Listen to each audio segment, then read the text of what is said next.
우리 계속해서 생활의 정결에 대해서 계속 보고 있습니다. 우리 일상생활 속에서 정결한 것이 무엇이냐? 오늘 본문을 보니까 이웃 사랑하는 것이다 이렇게 이야기하고 있죠. 근데 이웃 사랑 중에서도 어떤 부분을 강조하고 있습니까?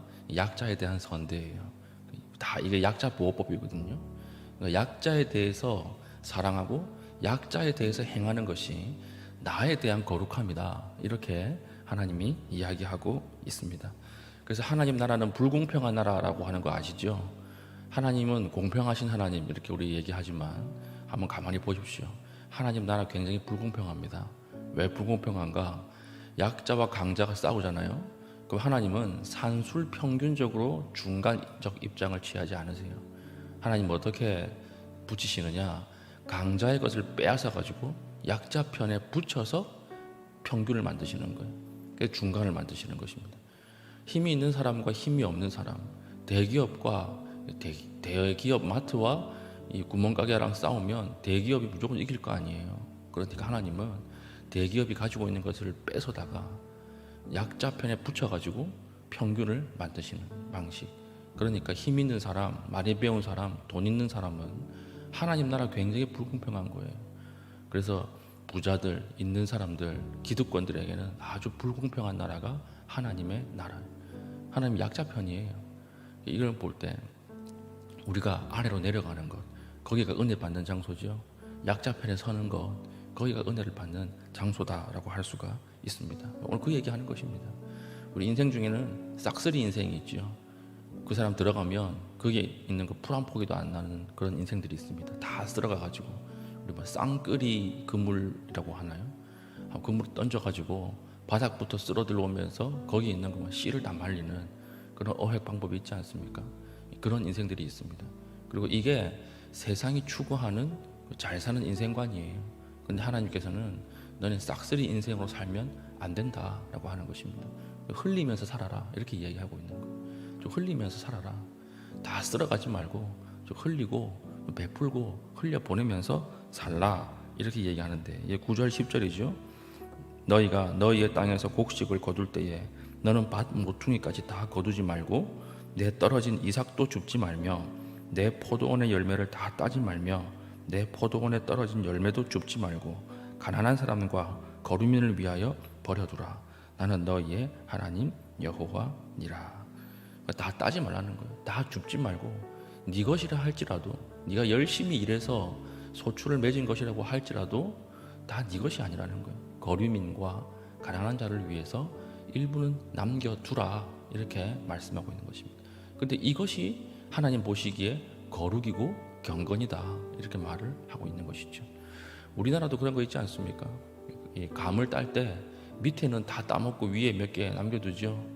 까치들이 먹어야 되니까 까치밥이라고 해가지고 까치들이 먹을 수 있도록 이렇게 남겨두고 또 예전에 이렇게 산이나 이런 곳 지나갈 때 집신 이렇게 지났잖아요. 집신을 느슨하게 묶었다 그래요. 집신을 묶을 때 이 맨 땅으로 다닐 때는 집신을 딱 쪼여서 묶었는데 이 산이나 들 이런 데 갈 때는 집신을 느슨하게 묶었다. 왜 그럴까요? 그 벌레를 밟으면 집신을 느슨하게 묶으면 이 쿠션이 생기잖아요. 그래서 혹시 벌레를 밟아 죽일까봐 밟아 죽이지 않으려고 집신을 느슨하게 묶는 거. 그게 바로 하나님 앞에 거룩이고 경건한 것이다 이렇게 이야기하는 것입니다.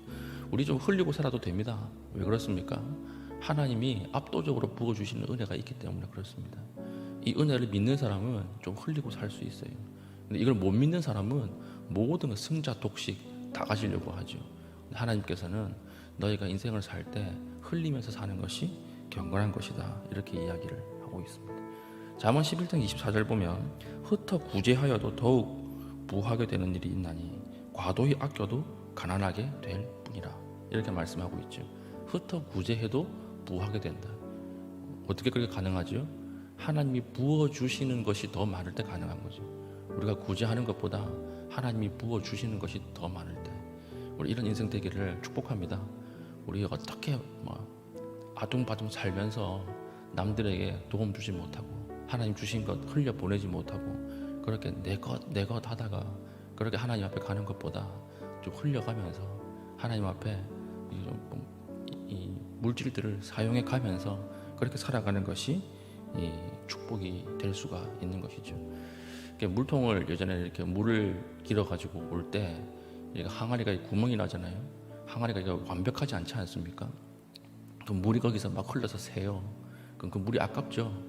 근데 그 흐른 물을 가지고 그 아래에 풀들이 또 자라나요.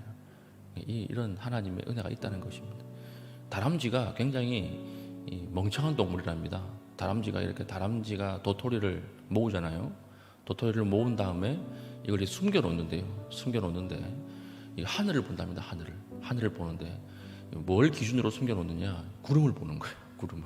구름을 딱 보고 이 구름 아래에 숨겨놨구나. 확 숨겨놓는데 그걸 찾을 수 있어요, 없어요? 절대 못 찾죠. 구름은 움직이잖아요. 그래야 그 다음 왔을 때 구름이 사라져 버리는 거예요. 근데 자연 전체로 보면 다람쥐가 무식하기 때문에 도토리조차 구할 수 없는 동물들, 약한 동물들이 산대요. 그걸 파먹고. 그러니까 흘리고 잊어버리고 이렇게 사는 것, 이걸 통해서 생명들이 살아나는 일이 많이 있다라고 하는 것입니다. 그러므로 하나님 앞에 좀 손해봤다고 해서 원망하지 마십시오. 조금 손해보면서 살아도 하나님 그거 채워주시면 돼요. 그렇지 않습니까? 10만 원을 내가 잃어버렸다. 그럼 아깝죠? 기도할 때 기도가 하나도 안 돼요. 그 10만 원 누가 가져갔을까?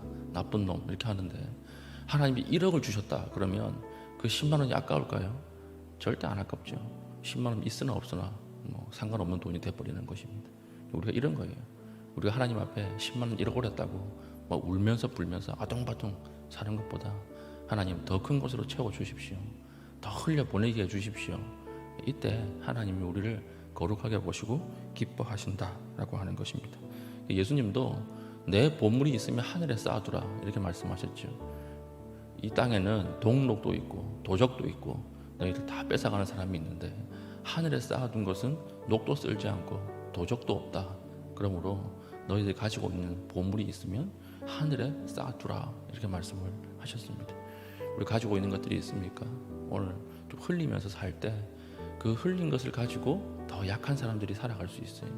그것이 하나님 볼 때 거룩이에요. 거룩. 우리가 영적인 거룩은 기도 많이 하는 거죠.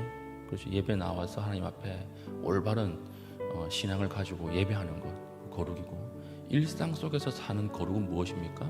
약자에 대한 선대. 그 약자에 대한 선대 중에서 특별히 무엇입니까? 내가 좀 흘리면서 살아가는 거예요. 포기하면서 살아가는 거예요. 밭 귀퉁이 이거 다 열매를 거두지 말라. 계산해 보면 한 20%에서 25%예요. 11조보다 훨씬 많죠. 내 귀퉁이라고 봤을 때 사각형 밭에 귀퉁이들 다 합치면 한 20% 정도 됩니다. 이것들은 좀 하나님 앞에 드리면서 너무 아동바동 살지 말고 하나님 더 좋은 것 부어주실 걸 믿고 과감하게 흘려보내라. 이것을 믿고 하나님 앞에 거룩하게 살아갈 수 있는 믿음의 신실한 주의 백성 되기를 바랍니다. 아멘.